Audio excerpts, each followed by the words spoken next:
We only have one kitchen cabinet. So what's the problem? But we have a lot of dishes. Well, maybe you should consider downsizing. In fact, since I don't even give you a dishwasher, I'm doing you a favor.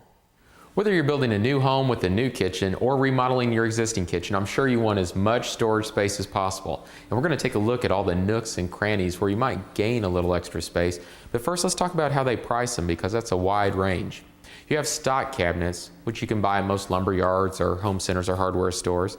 Then you have semi-custom cabinets, which is what most home builders use, and then full-on custom cabinets for your very expensive homes. Now, what really makes the price difference is the materials that go into the cabinet itself. Here on this cabinet, it's a stock unit, and we just have particle board for most of the cabinet. Now, particle board's okay unless it ever gets wet. Say you put a glass in that hasn't completely drained out of your dishwasher. Well, that can make the cabinet actually warp and crack if that water gets all the way to the particle board. The cabinet's laminated inside to try to prevent that from happening. It's got a veneer on it, but as you can see right here, there is exposed fibers here and there that could still get wet, or down around your cracks and crevices at the bottom of the cabinet. This cabinet, it's a little different. The sides are actually plywood. Here we've got 5 plies there. So if this ever gets wet, it's going to stand up a lot better. Now, of course, this cabinet's going to be more expensive. The doors are also placed where you can spend a lot of money or save some money. These doors are just particle board. Just routed it out and then put some paint on it. These are actually solid wood. You can see the joint here where they had to route it to make it all fit together. More expensive door. It looks nicer. It's going to last longer, but it is more expensive. Also, look at your drawer styles.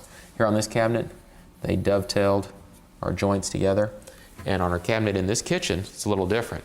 Now, on this drawer, instead of having a dove joint, they actually routed out the face of the cabinet drawer itself, and it runs right into it.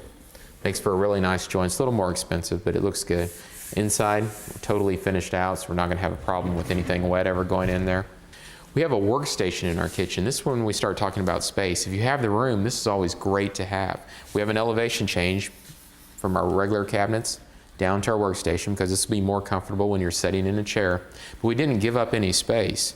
We have a knee hole for the chair, but we went ahead and added drawers.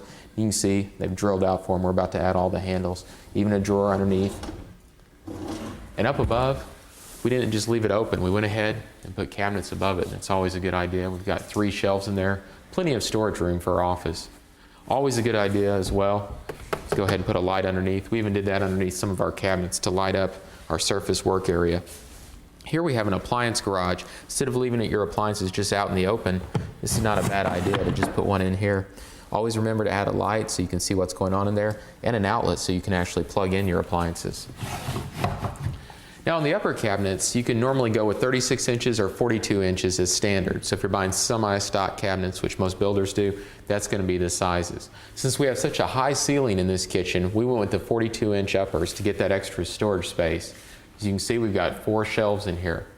Now, a lot of times I see people build a kitchen or remodel a kitchen, and they get the taller cabinets, but they only have 3 shelves. That's a waste of money. Go ahead and get your 4th shelf in there. Oh, and make sure they are adjustable.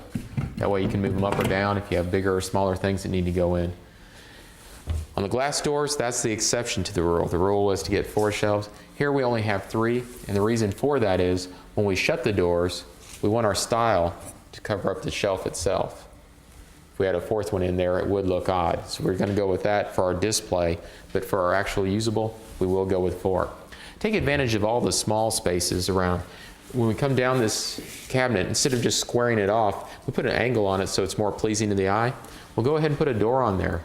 There's little storage there. How much storage? Well, it depends on how you actually build out the cabinet, because as you can see, it goes all the way through. So it gives you good access without having to come around to the door. Also, remember your hinges. So you can see here, none of the hinges are exposed. That's not the look that we wanted.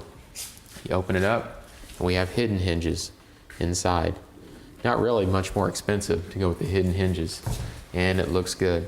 We also put some molding on the bottom of our cabinets to add a little bit of a look instead of just squaring it off. And also at the top, we added crown molding.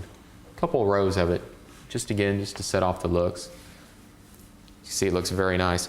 Watch your areas also. When you have cabinets coming together, you need a lot of room, at least 3 feet, 36 inches to get through. Any tighter than that, it's going to be too tight, and it's not going to be convenient to walk around in your kitchen. Again, take advantage of all your spaces. It's not very big, but we can put something in there, and we do want as much storage as possible.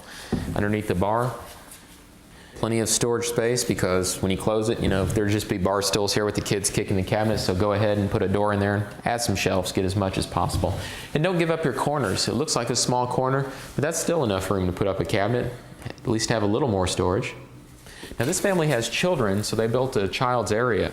You got a microwave at child height, but then they went ahead and put drawers for the kids as well. If you got this big area, go ahead and use it. Take advantage of it. And then here we have double ovens with a single drawer below it, and then a microwave and oven, which leaves a little more room.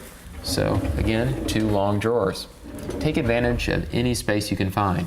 Just remember that more drawers or doors that you have, the more expensive it's going to be. If you'd like more information on how to plan out your kitchen, contact us on the internet at michaelholigan.com.